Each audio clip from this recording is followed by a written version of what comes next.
Бәрі де Мадина мені мамасымен таныстырғаннан басталды. Мадина екеуміз 1,5 жылдан бері жүріп жатырмыз. Күндізгі уақытта ата-анасы жұмыста болғанда оның үйінде отыратынбыз, анда-санда. Жаман ойлап қалмаңдар, ол әлі 17 жаста ғана. Сол үшін бетін ашуға қимаймын. Бірде мамасы жұмыстан ерте келіп қалды. Жүрегімнің соғысы жиілеп, кірерге тесік таппай тұрмын. Қазір мені де қызын да оңдырмайтын шығар деп. Бірақ олай болмады. Бірден күлімсіреп болашақ күйеу бала келбетті екен деді. Мен де үн жоқ төмен қарадым. Мадина, мам, танысып қойыңыздар деді. Гүлзада деп қолын ұсынып, сылаң қаққанда барып есімді жидым.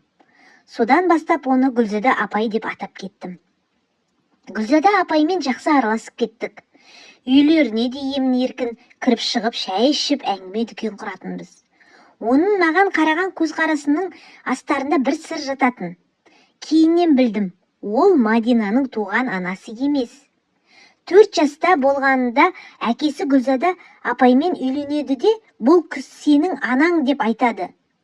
Ал өз анасы жайында сұрағанымда, Мадина бұл жайында екінші рет әңгіме қозғамауымды өтінді. Туған анасы болмаса да екеуі осы күнге дейін бір ретте ренжіспеген екен. Әрине анандай сөзі майда эмоцияға берілгіш, сенің ойыңды айтпай тұрып оқып қоятын әйелмен ренжісу мүмкін емес. Қысқы демалыста Мадина ауылға ата-әжесіне кететін болды.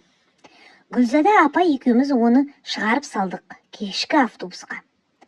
Бұл кезде Мадинаның әкесі іс-сапармен басқа қалаға кеткен. Негізі ол әскери адам, үнемі сапарда жүреді. Қайтар жолда бір жерге барып тамақтанып алу туралы ұсыныс айтты. Мен қуана келістім. Жолай бір кафешкіге кірдік. Мен ол кафешкінің курилкісіне барып тығылып темекі тартып келгенше тапсырыс беріп күтіп отыр екен. Әңгімелесі біраз отырғасын кәуіп та келді. Жанында шараппен 2 бокалы да бар. Мен аң-таң. Гүлзада апай маған күлімдеп бір қарап әкесі мен қызы жоқта өзіміз тойлап қалайық деді. Ең алдымен шарап құйып, қағыстырып ішіп алдық та тамақтануға кірістік. Бір шиша шарапты да таусып қойып біз тамақпен бірге. Содан не керек екіншісіне тапсырыс берді де шығып келейін деді маған.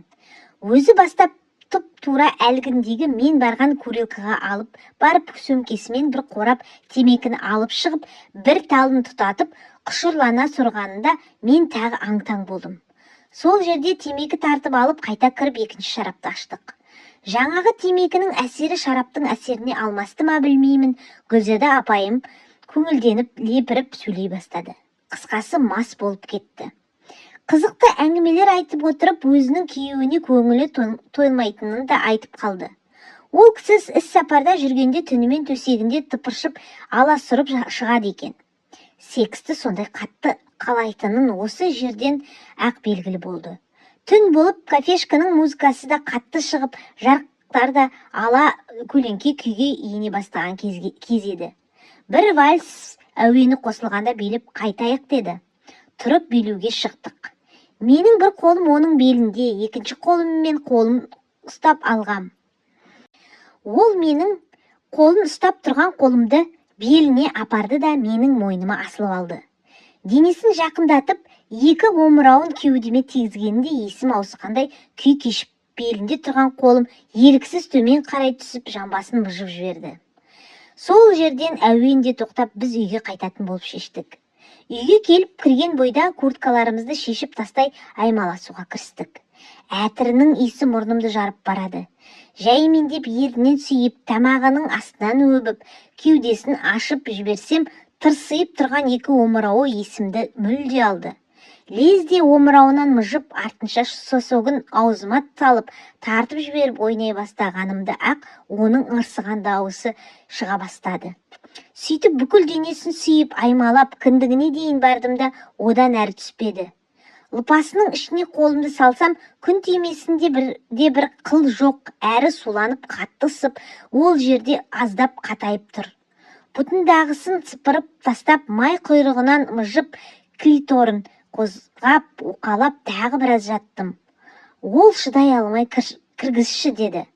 қатайып тұрған аспабымды оның аузына тақап түкіртіп алып, барып кіргізіп жібергенімде, ох деген дыбыс артынан ах дейді бір есе ыңқ деп мені одан сайын ынтықтыра түсті. Солайынан тоқтамастан 15 минуттай ұңғытып барып бітірдім. Келесі процесті оның қалауы бойынша қырынан жатып істедік. Себебі Гүлзада апай қырынан жатып айналысқанды ұнатады екен. Осылайша таңға дейін қырынан жатып қырғын қызыққа батыстық. Біраз уақыт бұл оқиғадан кейін ыңғайсызданып жүрдім. Оның үйіне де көп жақындамай. Мадинамен де далада кездесіп айтып қояма дегенде қорқыныш болды. Бірақ солай бәрі жалғасып жатты. Бірде көрші пьянчик Сережамен ішіп отырып осы оқиғаны айттым. Ал ол болса, у нас у русских тещу не обязательно имеем, это норма деп біраз сосын көңілімді орнына түсірді. Егер болашақта Мадинамен бас қосып жатсам, қайненеммен болатын неше түрлі алапат текстердің күтіп тұрғаны анық.